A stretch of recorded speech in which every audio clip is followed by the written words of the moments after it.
Formula. Chapter 1 जैसे देखते हैं, पहला चैप्टर है वास्तविक संख्याएं। तो वास्तविक संख्याओं में प्राकृतिक संख्याएं पहले देखते हैं। तो प्राकृतिक संख्याएं कौन सी होती हैं? जो 1 से स्टार्ट होती हैं और इन्फिनाइट तक जाती हैं, वो क्या होते हैं? हमारे प्राकृतिक संख्याएं होती हैं। ठीक है, ये हो गया। फिर उसके बाद हमारा होता है कि दूसरा है पूर्ण संख्याएं। पूर्ण संख्याएं होल नंबर जो 0 से स्टार्ट हो और 1 2 3 4 5। पूर्णांक क्या होता है? माइनस इन्फिनिटी से प्लस इन्फिनिटी तक जितनी भी संख्याएं होती हैं वो क्या होती है? हमारी पूर्णांक संख्याएं होती हैं। सम संख्या 0 2 4 6 8 10 ये सारी हमारी क्या होती हैं? सम संख्याएं होती हैं। ठीक है।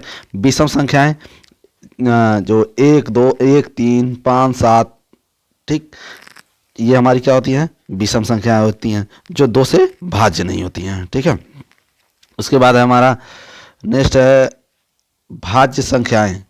तो भाज्य संख्याएं कौन सी होंगी हमारी? भाज्य संख्याएं 4 6 8, ठीक है, ये हमारी क्या होती हैं? भाज्य संख्याएं होती हैं। अभाज्य संख्याएं ये इसे कहते हैं प्राइम नंबर। ठीक है।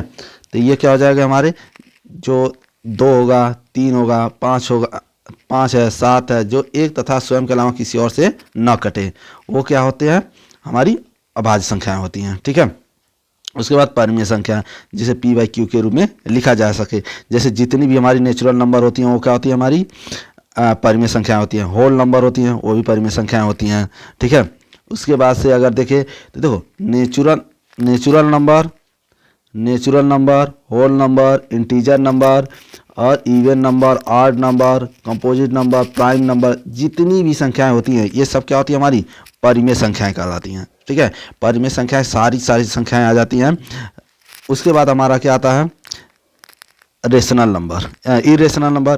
तो इरेशनल नंबर में अगर हम देखें तो इरेशनल नंबर कौन कौन सी संख्याएं होती हैं?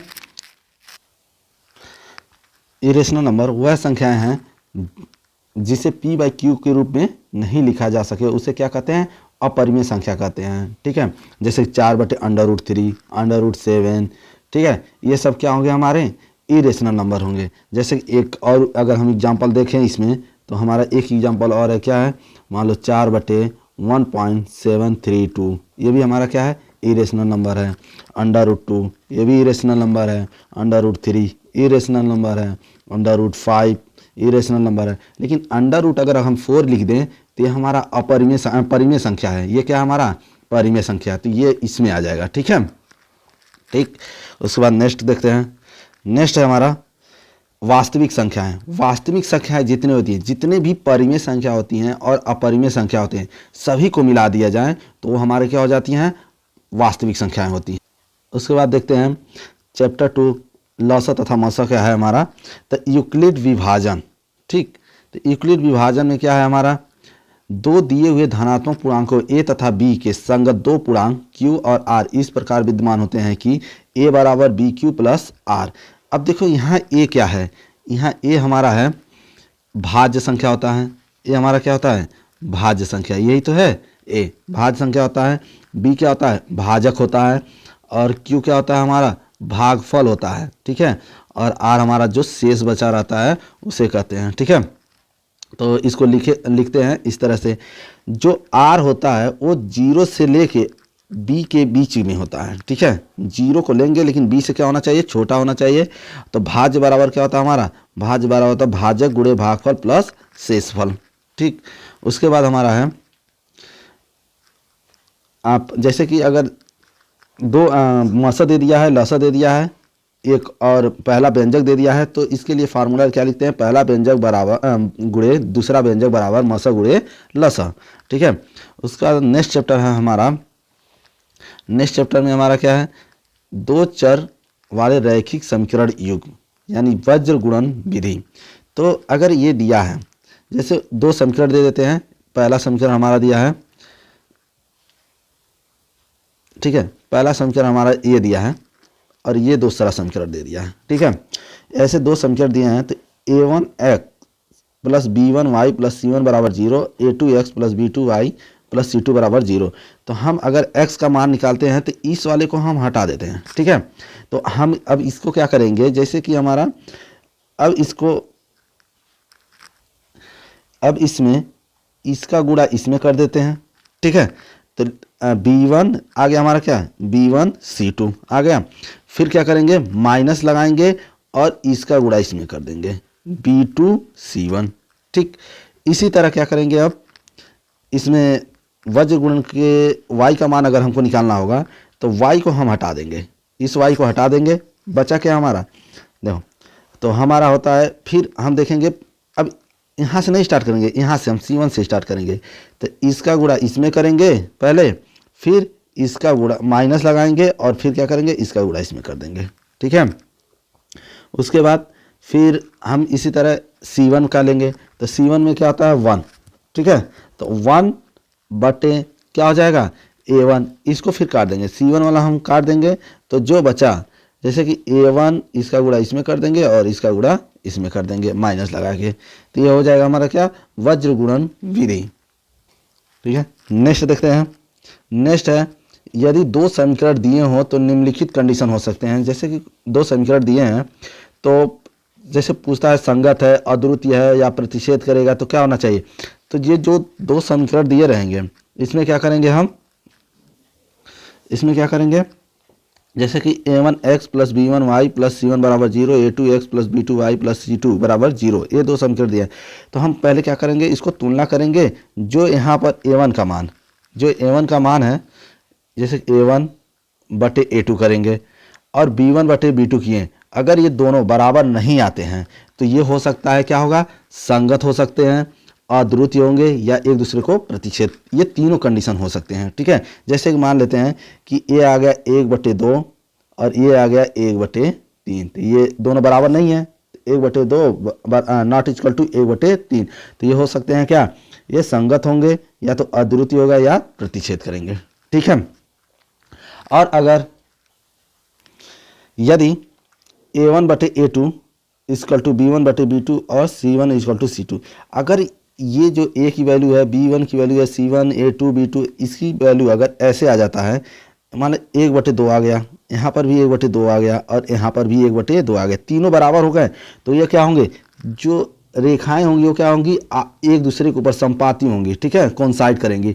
जैसे कि या तो संपाती हो सकती हैं, उसके अनेक हल होंगे, क्योंकि यहाँ पर भी टच करेगा, यहाँ पर, तो उसके बहुत सारे हल होंगे, वो कोइंसाइड करेंगे, मतलब एक के ऊपर एक रेखा होगी, ठीक है। तो ये हो गया। थर्ड केस है, यदि a1/a2 equal to b1/b2 not equal to c1/c2। अगर ऐसा कोई केस आता है कि जैसे कि यहाँ पर अगर हम देख लें, ये 2 आ जाए, ये भी 2 आ जाए और यहाँ पर क्या आ जाए, 3 आ जाए, इसको सॉल्व करने पे क्या आ जाए, 3, तो बराबर नहीं है तीनों, तो ये क्या होंगे, ये जो दो रेखाएं होंगी वो तो क्या होंगी, एकदम समांतर ऐसे होंगी या समांतर होंगी और इसके कोई भी हल नहीं हो सकते, क्योंकि एक दूसरे को ना कहीं प्रतिच्छेद कर रहे हैं ना टच कर रहे हैं, तो इसके कोई हल हो नहीं सकते। और इसको क्या कहेंगे, असंगत होगा, क्या होगा, असंगत होगा, ठीक है।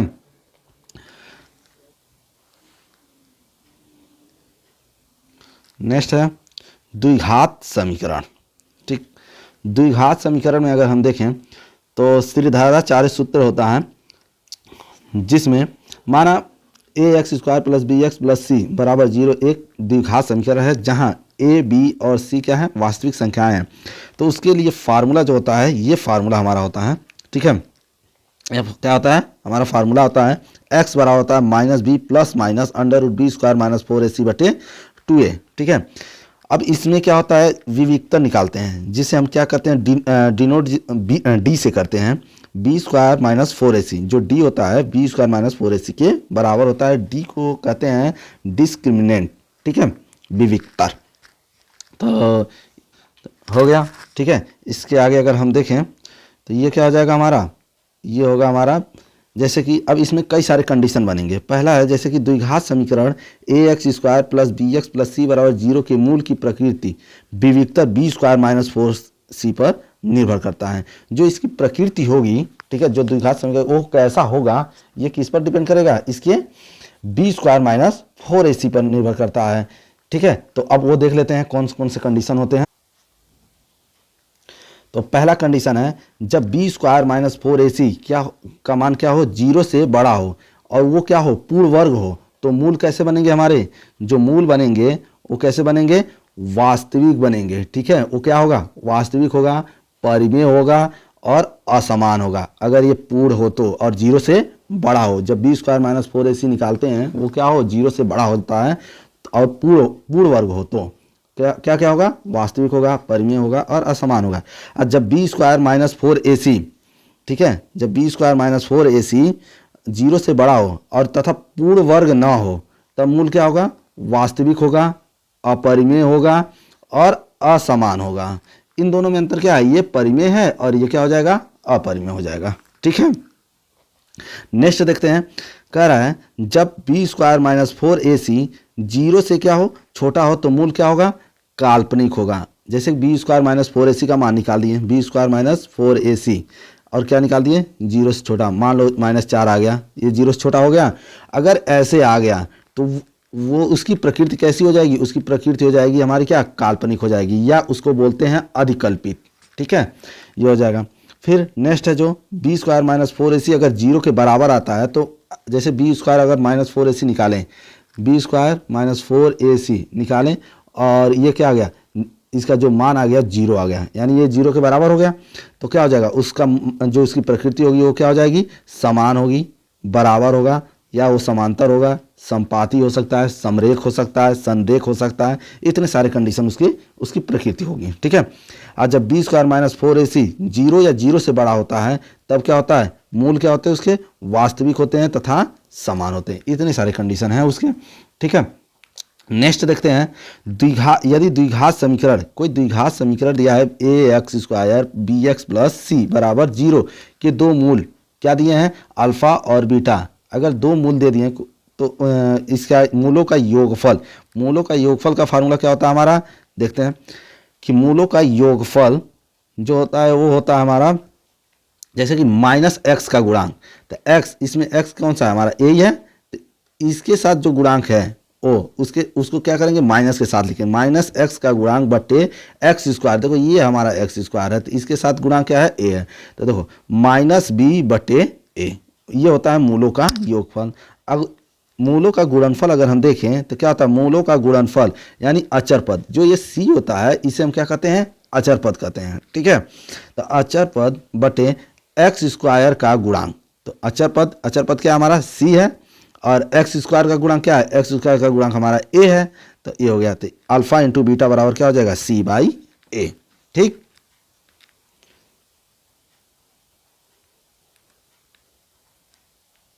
द्विघात समीकरण बनाना, ठीक है, ये इम्पोर्टेंट है। तो जैसे कि अगर कहता है द्विघात समीकरण बनाना है और उसके दो मूल दे दिए, एक अल्फा दे दिया है और एक क्या दे दिया है, बीटा की। ठीक है, दो मूल दिए हों तब क्या होता है, तो पहला होता है कि एक्स स्क्वायर माइनस मूलों का योगफल इंटू एक्स। ठीक है, एक्स स्क्वायर माइनस मूलों का योगफल इंटू एक्स प्लस मूलों का गुणनफल बराबर 0। तो एक्स स्क्वायर, अब मूलों का क्या कहें, इसको इस तरह से भी लिख सकते हैं, मूलों का योगफल यानी अल्फा प्लस बीटा एक्स और प्लस अल्फा इंटू बीटा बराबर 0। तो ये हो जाएगा हमारा समीकरण बनाना। जब दो मूल दिए हो, मान लो ऐसे दे दिया है कि अल्फा का मान 4 दे दिया, बीटा का मान कितना दे दिया, 5 दे दिया, तो हमको कह दिया कि इसके द्विघात समीकरण बनाइए। तो क्या हो जाएगा, एक्स स्क्वायर, ठीक है, माइनस ये क्या होता है, अल्फा प्लस बीटा एक्स और प्लस अल्फा इंटू बीटा बराबर 0। तो ये हो जाएगा एक्स स्क्वायर माइनस ये 4 हो गया और ये 5, x plus alpha into beta कितना हो जाएगा, यानी ये हो जाएगा 4 गुणे 5। ठीक है, बस एक्स स्क्वायर माइनस ये कितना हो जाएगा, 5 4 9 और 5 चौका 20 बराबर 0। यही हो गया हमारा द्विघात समीकरण, बस। ठीक है, इसको इस तरह से भी लिख सकते हैं, x minus alpha into x minus beta, इस तरह से भी इसको लिखा जाता है। ठीक ना, तो बस ये हो गया हमारा। नेक्स्ट देखते हैं, नेक्स्ट है वृत्त यानी सर्कल। तो सर्कल में, तो सर्कल क्या है हमारा, वृत्त का क्षेत्रफल, ठीक है, पाई आर स्क्वायर। आर इसमें क्या है हमारा, रेडियस है, आर क्या है हमारा, रेडियस है। ठीक। तो पाई आर स्क्वायर, वृत्त की परिधि 2 पाई आर, वृत्त का व्यास जो होता है वो आर के बराबर है। इसको वृत्त को डी से डिनोट करते हैं, तो आर का मान अगर निकालें तो क्या हो जाएगा, d/2। ठीक है, जैसे कि यहाँ से यहाँ तक हमारा क्या है, ये हमारा एक वृत्त है और इसमें यहाँ से ये इसको व्यास बोलते हैं, तो ये डी हो गया, और यहाँ से ये केंद्र है तो ये हमारी क्या हो गई, त्रिज्या, और जो ये बाहरी भाग होता है इसको क्या बोलते हैं, परिधि। ठीक, उसके बाद देखते हैं नेक्स्ट है हमारा त्रिज्यखंड का क्षेत्रफल। तो त्रिज्यखंड का क्षेत्रफल क्या होता है, पाई आर स्क्वायर थीटा बटे 360। ठीक है, चाप की लंबाई के रूप में त्रिज्यखंड का क्षेत्रफल क्या होता है, अगर चाप की लंबाई, जैसे कि देखो यहाँ पे दिया है चाप की लंबाई, तो इसका क्षेत्रफल क्या, यहाँ दिया है ना कि चाप की लंबाई यानी एल दिया है, तो एल के रूप में लिखना है, तो 1/2 एल इंटू आर, जो ये त्रिज्या होता है हमारा क्या हो जाएगा, ये होता है चाप की लंबाई के रूप में। चाप की लंबाई अगर एल बराबर क्या होता है, तो एल का मान यहाँ पर निकालना थीटा बटे 360 इंटू 2 पाई आर, ये 2 पाई आर क्या है, परिधि हमारा है। ठीक, नेक्स्ट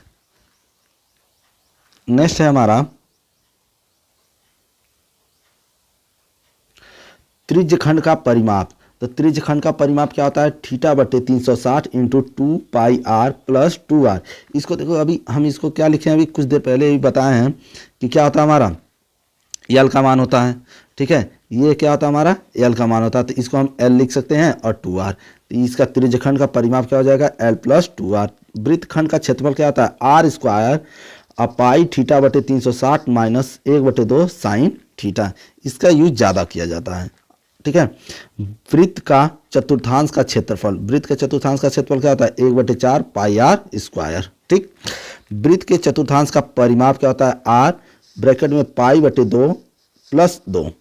ठीक, दीर्घ त्रिज्यखंड का क्षेत्रफल, दीर्घ त्रिज्यखंड का क्षेत्रफल क्या हो जाएगा, 360 माइनस थीटा बटे 360 इंटू पाई आर स्क्वायर। ठीक है, ये हो गया। फिर नेक्स्ट देखते हैं, नेक्स्ट आयत। ठीक है, आयत में क्या होता है, लंबाई चौड़ाई होते हैं, तो जो लंबाई और चौड़ाई, तो इसमें हम क्या कहें, लंबाई बराबर हमने ए मान लिया, चौड़ाई क्या मान लिया, बी मान लिया। ठीक है, तो आयत का क्षेत्रफल क्या हो जाएगा, लंबाई गुणे चौड़ाई। ठीक है, उसके बाद ये हो गया। उसके बाद आयत का परिमाप, तो आयत का परिमाप, तो अगर हम आयत का परिमाप देखें तो देखो a plus b plus a plus b है, तो ये क्या हो जाएगा, 2a प्लस 2b, तो ये 2 कॉमन ले लेंगे तो क्या हो जाएगा, a प्लस बी। तो ये हो गया हमारा क्या, आयत का परिमाप। आयत का विकर्ण का फार्मूला क्या होता है, अंडर रूट लंबाई का स्क्वायर प्लस चौड़ाई का स्क्वायर, और जो कोण होते हैं वो क्या होते हैं हमारे 90 अंश 360, ये हो गया। इसको और इसको जोड़ दें तो क्या होना चाहिए, 360 होना चाहिए। ठीक है, नेक्स्ट हमारा वर्ग। ठीक, तो वर्ग में हम देखें तो वर्ग हमारा क्या है, वर्ग का जो क्षेत्रफल होता है वो क्या होता है, भुजा का। ठीक, तो पहले वर्ग के बारे में भी जान लेते हैं। एक जो चारों भुजाओं से घिरी वह आकृति जिसके चारों भुजाएं बराबर हों तथा प्रत्येक कोण समकोण अर्थात 90 अंश का हो, उसे क्या कहते हैं, वर्ग कहते हैं। और इसमें अगर हम देखें तो ये भी ए है, ये भी ए है, ये भी ए, ये भी, तो जो भुजाएं हैं वो क्या है, हमारी बराबर हैं। ठीक है, और कोण भी 90 अंश। तो वर्ग का क्षेत्रफल क्या हो जाएगा हमारा, भुजा का स्क्वायर। ये हो गया भुजा का स्क्वायर, जो भुजा हमने क्या माना है, ए, यानी ए का स्क्वायर हो जाएगा। ठीक है, वर्ग का परिमाप तो 4 गुणे भुजा। वर्ग का क्षेत्रफल 1/2। ठीक है, 1/2 विकर्णों का गुणनफल। तो विकर्ण क्या होते हैं हमारे, विकर्ण ये भी होते हैं। ठीक है, इसी को तो विकर्ण बोलते हैं। तो विकर्णों का गुणनफल, तो ए सी हम इसको लिख सकते हैं, ए सी इंटू क्या हो जाएगा, बी डी। ठीक है, वर्ग का विकर्ण अगर देखें तो क्या होता है, अंडर रूट 2 इंटू भुजा। भुजा हमारा क्या है, ए माने हैं तो ए है, देखो यहाँ ए माने हैं तो ए है। ठीक है, वर्ग का विकर्ण अगर हम क्षेत्रफल दिया है और विकर्ण निकालना चाहें तो क्या होता है, अंडर रूट 2 इंटू क्षेत्रफल, ये दोनों क्या होंगे, अंडर रूट में होंगे। ठीक है, नेक्स्ट अगर देखें तो नेक्स्ट क्या है हमारा, घन। ठीक, तो घन दिया है, तो घन के बारे में देखते हैं। घन एक त्रिविमीय आकृति है जिसमें कि लंबाई, चौड़ाई व ऊंचाई बराबर होती है। ठीक, तो एक घन के एक घन में 12 किनारे, 6 फलक व 8 कोने होते हैं। एक घन में क्या होता है? एक घन में 12 किनारे, 6 फलक व 8 कोने होते हैं। घन का आयतन क्या होता है? भुजा का क्यूब होता है। ठीक है, घन का क्षेत्रफल अगर देखें तो क्या होता है? 6 गुणे भुजा का स्क्वायर होता है। ठीक है, इसके बाद घन का विकर्ण यानी भुजा √3 होता है। घन का विकर्ण क्या होता है? भुजा √3 होता है। घन का संपूर्ण पृष्ठ का क्षेत्रफल क्या होता है? 6 गुणे भुजा का स्क्वायर होता है। ठीक है, ये हो गया हमारा घन। नेक्स्ट देखते हैं घनाभ। और घन में एक और है, घन का पार्श्व पृष्ठ का क्षेत्रफल। घन क्या है? पार्श्व पृष्ठ का क्षेत्रफल। तो क्या होता है? 4 गुणे भुजा का स्क्वायर। अब घनाभ यानी क्यूबॉइड पे आते हैं। तो क्यूबॉइड में हमारा क्या यानी क्यूबॉइड। घनाभ एक त्रिविमीय ज्यामितीय आकृति है जिसमें 6 फलक होते हैं जो आयताकार होते हैं। घनाभ में 6 सतह या 6 फलक होते हैं, 12 किनारे तथा 8 शीर्ष यानी शीर्ष मतलब कोने होते हैं। घनाभ का आयतन, जो घनाभ का आयतन होता है वो क्या होता है? लंबाई, चौड़ाई और ऊंचाई। ये हमारा लंबाई है, ये चौड़ाई है और ये क्या होता है? ऊंचाई है। ठीक है, तो इसको हम क्या कहते हैं? LBH। घनाभ का संपूर्ण पृष्ठ का क्षेत्रफल क्या होता है? 2 ब्रैकेट में LB + BH + HL होता है। घनाभ का विकर्ण क्या होता है? √L² + B² + H²। घनाभ के पार्श्व पृष्ठ का क्षेत्रफल क्या होता है? 2HL + B होता है। ठीक है, ये होता है पार्श्व पृष्ठ का क्षेत्रफल। नेक्स्ट देखते हैं, नेक्स्ट हमारा क्या है? बेलन। तो बेलन में अगर हम देखें तो बेलन क्या होता है? यदि बेलन के आधार की त्रिज्या r तथा ऊंचाई h है तो बेलन क्या हो जाएगा हमारा? तो बेलन का आयतन होता है πr²h। बेलन का वक्र पृष्ठ का क्षेत्रफल क्या होता है? 2πrh। बेलन का वक्र पृष्ठ का क्षेत्रफल क्या होता है? 2πrh।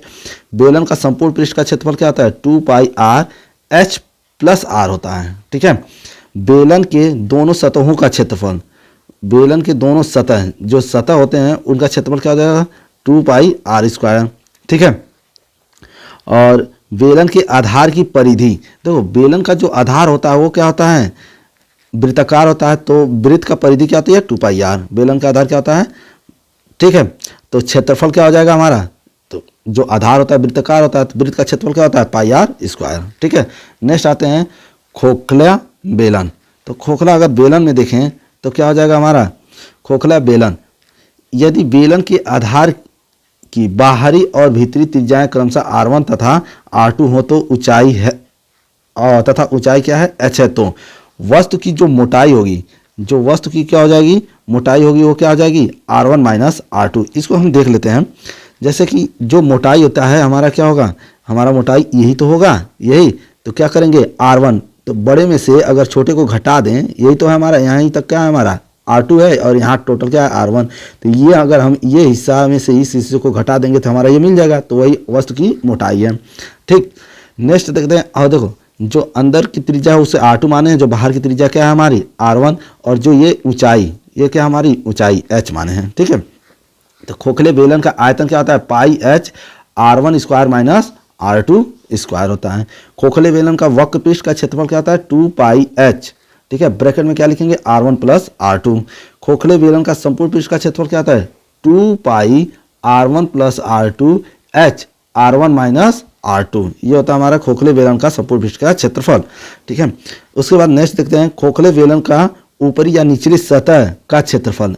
ठीक है, तो ऊपरी सतह का क्षेत्रफल और नीचे दोनों क्या होते हैं हमारे? वृत्ताकार होते हैं।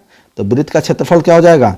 तो क्या हो जाएगा? πr1² - r2²। ठीक है, बाह्य सतह का क्षेत्रफल क्या हो जाएगा? 2πr1h हो जाएगा, क्योंकि बाह्य सतह क्या है? r1 है हमारा, तो ये क्या हो जाएगा? 2πr1h।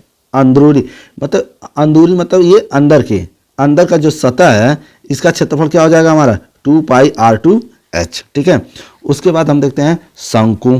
तो शंकु क्या हो जाएगा हमारा?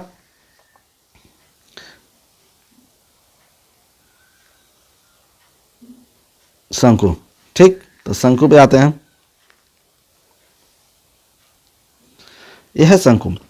यदि शंकु के आधार की त्रिज्या शंकु में कहाँ है? देखो यहाँ से यहाँ तक क्या है? आधार है। ठीक है, इसको हमने मान लिया है r, ऊंचाई, ये है हमारी ऊंचाई, इसको h, और ये होता है तिर्यक ऊंचाई, ठीक है, इसको मान लिया हम l। ठीक, तो शंकु का वक्र पृष्ठ क्या होता है, पाई आर एल। शंकु के संपूर्ण पृष्ठ का क्षेत्रफल क्या होता है, पाई आर आर प्लस एल होता है।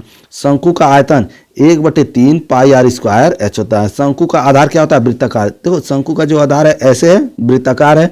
अब वृत्त का क्षेत्रफल हमको पता है क्या होता है, वृत्त का क्षेत्रफल क्या होता है, पाई आर स्क्वायर, यानी शंकु के आधार का क्षेत्रफल क्या हो जाएगा, पाई आर स्क्वायर। शंकु के आधार की परिधि, ये क्या है, शंकु कैसा है, वृत्ताकार है, तो इसकी परिधि क्या होती है, वृत्त की परिधि क्या होती है, 2 पाई आर। तो शंकु की परिधि कितनी हो जाएगी, 2 पाई आर।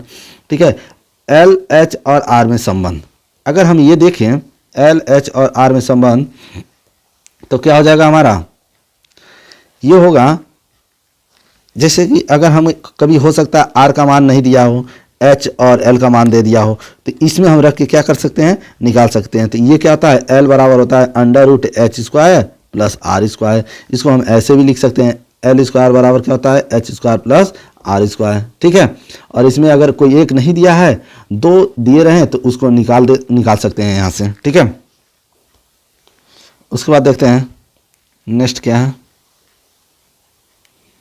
नेक्स्ट है गोला। गोला स्फीयर, गोला एक ऐसे पृष्ठ से सीमाबद्ध ठोस है जिस पर प्रत्येक बिंदु एक स्थिर बिंदु से समान दूरी पर होता है। माना गोले की त्रिज्या क्या है, r है, तो गोले का आयतन कितना हो जाएगा, 4/3 पाई आर क्यूब।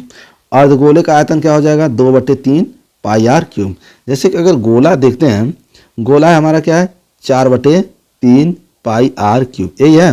तो अर्धगोले का कैसे हो जाएगा, 1/2, ठीक है, और आधा, अर्धगोला मतलब आधा, 3 पाई आर क्यूब, ये कट जाएगा तो कितना आ जाएगा, 2/3 पाई आर क्यूब। ठीक, नेक्स्ट देखते हैं।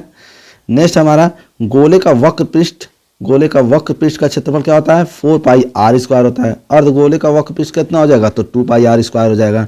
गोले का संपूर्ण पृष्ठ का क्षेत्रफल क्या होता है, 4 पाई आर स्क्वायर होता है, तो अर्धगोले का संपूर्ण पृष्ठ का क्षेत्रफल कितना हो जाएगा, 3 पाई आर स्क्वायर हो जाएगा। ठीक है, तो ये है फार्मूले हमारे।